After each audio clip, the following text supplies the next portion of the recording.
So I'm already really, really bothered by this guy's James interview trying to defend himself from David Solomon. And he's telling his side, but then you got Gray Hughes, who's so annoying. I can't freaking stand the guy. I have to mute him out the entire time because I don't even want to listen to his little chiming in. His opinion means nothing to me. I want to hear the nit and gritty. I want to get down to it. So I'm sure you guys do too. So let's get down to it. But James and the things that he said were so red flag. He took Solomon when he thought he was 16 and he took him from his mom who had cancer. And it's wait a minute, you're 21 years old and you're taking custody of a 19-year-old? Does that even make sense? And he thought he was 16, but even 16-year-old, you're 21. What business do you have taking custody of a 21-year-old? That's my first question. What? Why would and then he's well, the youth pastor, warned me not to do it. So obviously this is a whole church thing where all the church people are together, kind of conspiratoring about what they're going to do with the mom who has cancer and the boy who, as James says in his interview, he's very malnutrition. They describe him as being very sickly. Even James, we know in his Amazon article that he talks about carbon dioxide poisoning that he had when he was a child. So, maybe he's got some sicknesses and illnesses. We know he's autistic. So it sounds to me like the church took advantage of a situation and used it to take this boy from his home, right? And that's just the impression that I'm getting. And so he takes him, and in this story, he takes him from his home, and they go, and it's 3 days they have this boy that they believe, who is 19, literally just a couple of years younger than him, but they believe that he's 16, so they're taking care of him, but they're feeding him tortilla chips, and it's blue tortilla chips, and that's it. And they're not even questioning that. They're well, he was so malnutritioned, and we were only allowed to feed him blue tortilla chips, and that's it. And they don't even question it. They're just that's all we're allowed to do. We're just gonna feed him blue tortilla chips. Do they even fucking know who is controlling this whole situation? Because it sounds really fucked up to me. Does anybody else listening to the story what the heck is a 21-year-old doing trying to take custody of somebody that he thinks is 16 but is actually 19? And then after 3 days, he's we were so scared because this 16-year-old who's actually 19 made us so afraid of his father, who they don't even know if he's real or not at this point. But he is. Of course, everyone's got a dad, but what happened to him is a question. So we'll get into that later. But, he's after 3 days, he uproots the boy to a whole different area. Oh yeah, we went and left and he said we 3 times, just like Jen Soto. Total lie. We took him and we went to my sister's and we stayed there. Oh wait, I wasn't there. I stayed at home and I worked.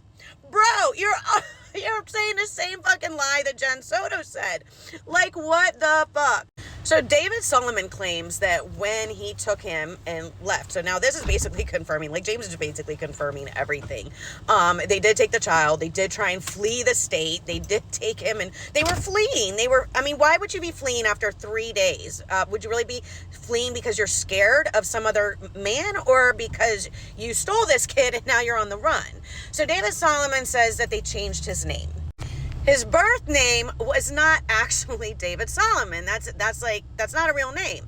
So his birth name that he was given, I'm not going to tell you guys because that's private information and this guy's scared for his life. But he did give me his birth certificate. Now, for his privacy, because he does want to take back his birth name, I blacked out his birth name because I'm not going to make that public. But this is his birth certificate. Everything that he said is confirmed. His birthday, everything else. I'm not going to show you guys that either. But you can see here that this is his mom. Okay. And it's all right here. And I've looked at it. So I'm convinced. He also gave me his social security card that shows the date here of when his social security number was changed. Obviously, I got that marked out for his privacy, and his health care was changed also around the same time. So you guys can take of this what you will, but now we've got a story where we've got James has now taken a boy that he by his own admission believes is underage and fled the state with him.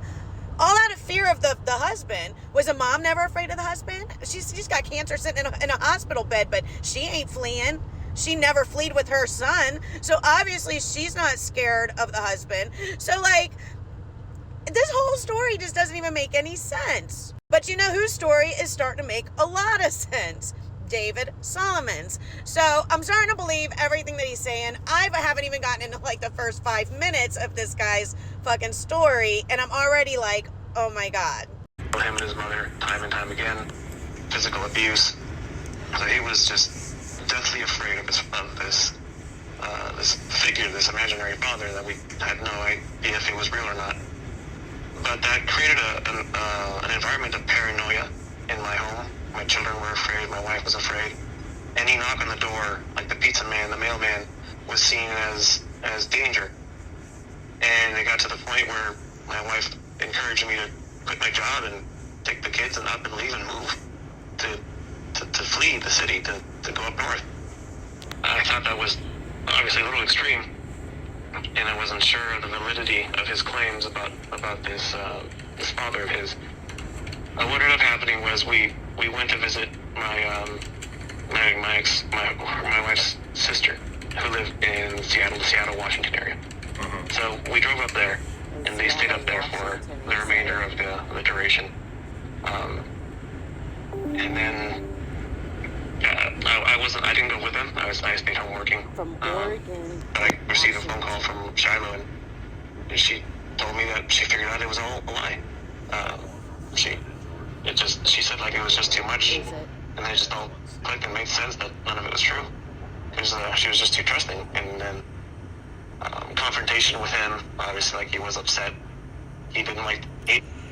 Hey, Anthony, whatever. Okay, so that's where the story differs. So he says that he left and went to his sister's house, the sister-in-law's house, not to Canada. The sister-in-law's house was in Washington, Seattle. David says they went to Canada. Okay, so the story's a little bit conflicting there. But my question is this. This kid has convinced you in 3 days to uproot your entire family and move, and he can't even get that story straight. We, and then, oh wait, I wasn't there. I mean, it's Jen Soda fucking lies all over again. I don't trust this guy. I don't know about you guys, but I'm getting red flags all over the place. For one, he's connected to this Brian Davis guy. We've already seen the red flags there. He pretty much confirmed everything that Brian Davis says. Like, we use these messaging groups. My wife met him through this messaging group. They're older. They're bringing in the younger guys. They're taking them and you know, like, they're afraid of the dad. So obviously the dad didn't give him permission to go. The mom is in the hospital, sick as can be. So, you know, who knows if she gave him permission or not. But she says, you know, David says no. They all agree. Like, James says, you know, mom had been stalking us and da-da-da-da-da. So why was mom stalking you and mad at you for taking her son if she gave you permission to take him? That's a red flag in my book. Like, what made her do that? Why would she be so mad? And obviously David, who's actually an adult at this point in time, didn't want to be with them. Which, he's an adult at this time. That's his decision. And if he didn't want to be with them and he says, I didn't want to be with them, then he, in essence, was being held against his will. And that's his will. That is his will, what he wants.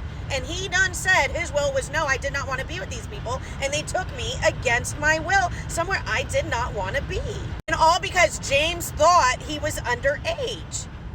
This whole fucking thing. Oh my God. And Gray Hughes, I can't stand that guy. I just had to say that again because I can't stand that guy.